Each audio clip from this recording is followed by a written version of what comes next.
Hello guys, ഇതൊരു പഴയ video ആണേ. ചേട്ടനും കൂട്ടുകാരും നല്ല പൊരിച്ചമീൻ വാങ്ങിത്തരാമെന്നും പറഞ്ഞ് എന്നെ ഹാർബറിലേക്ക് കൊണ്ടുപോയതാണ്. പക്ഷേ എന്തോ സൺഡേ ആയതുകൊണ്ട് കടയൊന്നും ഓപ്പൺ അല്ലായിരുന്നു. എന്തായാലും പാതിരാത്രിക്ക് പുറത്തിറങ്ങിയതല്ലേ, എന്തെങ്കിലുമൊക്കെ കഴിച്ചിട്ട് പോകാമെന്ന് വിചാരിച്ചു.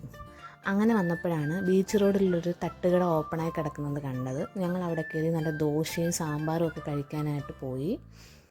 ഇതെന്തോ പുതിയൊരു കറിയാണ്, ബോട്ടിക്കറി എന്നെന്തോ പറയും. ഞാൻ ഇതുവരെ കഴിച്ചിട്ടൊന്നുമില്ല ഇത്. എന്തായാലും ഇതൊക്കെ ഒന്ന് ടേസ്റ്റ് ചെയ്യാമല്ലോ. അങ്ങനെ നല്ല സൂപ്പറായിട്ട് ആ ചേട്ടൻ ഞങ്ങൾക്ക് ബോട്ടിക്കറിയൊക്കെ ഉണ്ടാക്കി തന്നു. ഈ രാത്രി കാലങ്ങളിൽ നമുക്ക് പുറത്തിറങ്ങി ഫുഡ് കഴിക്കുമ്പോൾ ഒരു പ്രത്യേക വൈബാണല്ലേ. മാരേജ് കഴിഞ്ഞ ശേഷം ചേട്ടൻ മിക്കപ്പോഴും എന്നെ ഇങ്ങനെ രാത്രിയിൽ ഫുഡൊക്കെ കഴിക്കാൻ കൊണ്ടുപോകാറുണ്ട്. എനിക്ക് തട്ടുകടയിൽ കിട്ടുന്ന ദോശയും പിന്നെ പത്തിരിക്കകത്ത് സാമ്പാറൊക്കെ ഒഴിച്ച് കഴിക്കുന്നത് എനിക്ക് ഭയങ്കര ഇഷ്ടമാണ്. ഞങ്ങളിങ്ങോട്ട് വന്നപ്പോഴത്തേക്കിനും ഈ കട ക്ലോസ് ചെയ്യാൻ പോകുമായിരുന്നു. പിന്നെ ഞങ്ങൾ ദോശ വേണമെന്ന് പറഞ്ഞപ്പം ഉണ്ടാക്കി തരാമെന്ന് ആ ചേച്ചിയും ചേട്ടനും പറഞ്ഞു. അങ്ങനെ നല്ല ചൂട് ദോശയും സാമ്പാറും പപ്പടവും ഓംലേറ്റും ഒക്കെ ഞങ്ങൾ ഓർഡർ ചെയ്തു. ആ ചേച്ചി എനിക്ക് പപ്പടം കൊണ്ടു തന്നു. എനിക്ക് 2 പപ്പടം എന്തോ ആ ചേച്ചി തന്നു. അപ്പോൾ ഞാൻ അത് ടേസ്റ്റ് ചെയ്തിട്ട് കൊള്ളാമെന്നൊക്കെ ചേട്ടൻ്റെ അടുത്ത് പറയുന്നതിന് ഈ ഫ്രണ്ട്സ് എല്ലാം കൂടെ എന്നെ കളിയാക്കിക്കൊണ്ടിരിക്കുകയാണ്. ഇപ്പോൾ ഞാൻ പറയും, കൊള്ളാം ചേട്ടാ, നല്ല രസമുണ്ട്, സൂപ്പറെന്ന്. അതിനാണ് ഇവരിങ്ങനെ കിടന്ന് ചിരിക്കുന്നത്.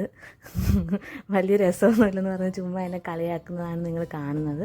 പിന്നെ ഞാൻ ആ ബോട്ടിക്കറി ടേസ്റ്റ് ചെയ്തു. ഞാൻ ഇതുവരെ കഴിച്ചിട്ടില്ല, ഇങ്ങനെ ഒരു കറി ഉണ്ടെന്ന് പോലും ഞാൻ ഇപ്പോഴാണ് അറിയുന്നത്. കൊള്ളായിരുന്നു. പിന്നെയും ഞാൻ കൊള്ളാമെന്ന് പറഞ്ഞാൽ അവർ വീണ്ടും എന്നെ കളിയാക്കുകയാണ്. പിന്നെ ഓംലേറ്റ് കഴിച്ചു. അങ്ങനെ വയറ് നിറച്ച് ഫുഡൊക്കെ കഴിച്ചിട്ട് ഞങ്ങൾ അവിടെ നിന്ന് ഇറങ്ങി.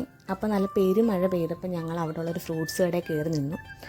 ഇത് കൊള്ളാമല്ലേ, ഈ ഫ്രൂട്ട് എന്താണെന്ന് നിങ്ങൾക്കറിയാമോ? ഞാൻ ഇതുവരെ ടേസ്റ്റ് ഒന്നും ചെയ്തിട്ടില്ല. പക്ഷേ ഇങ്ങനെ പല ഫ്രൂട്ട്സ് കടയിലും കിടക്കുന്ന കണ്ടിട്ടുണ്ടെങ്കിലും അതെന്താണെന്ന് പോലും എനിക്കറിയത്തില്ല. ഈ ചേട്ടൻ്റെ കടയിൽ നല്ല വൃത്തിയിലും ഭംഗിയിലും ഒക്കെ ഫ്രൂട്ട്സ് അടുക്കി വെച്ചേക്കുന്ന കാണാൻ നല്ല ഭംഗിയുണ്ടല്ലേ. ചുമ്മാ അവിടെ നിന്നപ്പോൾ അവിടുത്തെ ഫ്രൂട്ട്സൊക്കെ ഇങ്ങനെ എടുത്ത് നോക്കിയിട്ട് കൊള്ളാമെന്നൊക്കെ പറയുകയാണ് ഞാൻ. പിന്നെ ചേട്ടൻ്റെ ഫ്രണ്ട് പറഞ്ഞു, എന്തായാലും വന്നില്ലേ, ഓറഞ്ചൊക്കെ ഒന്ന് എടുത്ത് മണപ്പിച്ച് എക്സ്പ്രഷൻ ഇടാൻ. അങ്ങനെ ഞാൻ ഫ്രൂട്ട്സൊക്കെ എടുത്ത് മണപ്പിച്ച് നോക്കുന്നതാണ് നിങ്ങളിപ്പോൾ കണ്ടുകൊണ്ടിരിക്കുന്നത്. എനിക്ക് വട്ടാണെന്ന് വിചാരിക്കില്ലേ, ചുമ്മാ സമയം പോണ്ടേ. പിന്നെ ഞങ്ങൾ എന്തോ ചെയ്തു, ആ ചേട്ടൻ്റെ അടുത്ത് പറഞ്ഞു, ഞങ്ങൾ ഇതുവരെ ഈ ഫ്രൂട്ട്സ് കഴിച്ചിട്ടില്ല, ഇത് എന്താണ് എന്നപ്പോൾ ചേട്ടൻ പറഞ്ഞു, ഇത് ഈന്തപ്പഴത്തിൻ്റെ പച്ചയാണെന്ന്. അവർക്കങ്ങനെ കഴിക്കാൻ കൊടുത്തപ്പോൾ എനിക്ക് തന്നില്ല. അവസാനം ഞാനത് തട്ടിപ്പറിച്ചിട്ട് ടേസ്റ്റ് ചെയ്തു.